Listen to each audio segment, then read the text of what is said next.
Greetings everybody and welcome to this screencast getting started with Industruino, REST APIs and the Web of Things. My name is Andreas and I would like to take you through this 5-step screencast tutorial where you can learn how to program this device for prototyping industrial use cases. Put a REST API onto it and be compatible to the Web of Things. So what can you learn today?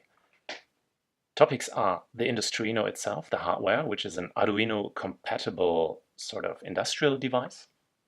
You can learn a bit about the Arduino framework and programming the Arduino, if you do not already know. You can learn about the Internet of Things, web connectivity and APIs, and how to program them for the Arduino framework. You can learn what the Web of Things, what this term is about, and what the WebThing API is.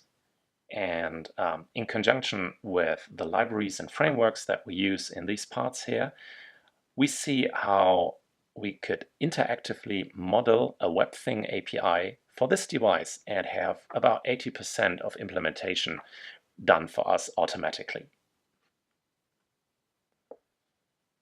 So who is this for? The target audience are web developers and IoT developers, say embedded developers as well.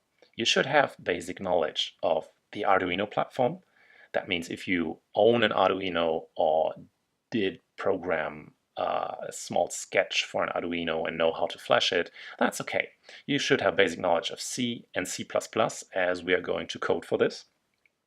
And you should have basic knowledge of the web APIs, of JSON as a data format and REST as an architectural style.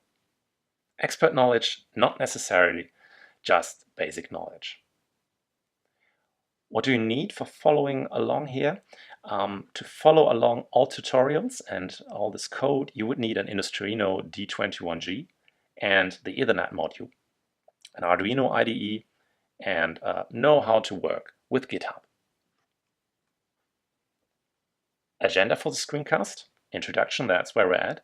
We're going to look at Industruino as the hardware piece, about 10 minutes.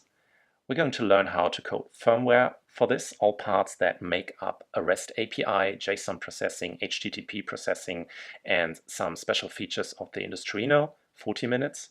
I'm going to introduce a bit into Web of Things and the WebThing API, 10 minutes. And then we have an example use case, an environment sensor as a WebThing. And we're using ThingStruction code generator to program this. And this is going to be a walkthrough, takes about 15 minutes. And followed by a small recap of what we just learned. As a reference, these screencast parts are uploaded on my Patreon page. It's patreon.com/rschmidt75. The code generator is available at thingstruction.online and my GitHub account is at github.com/rschmidt75. Okay then, let's get started.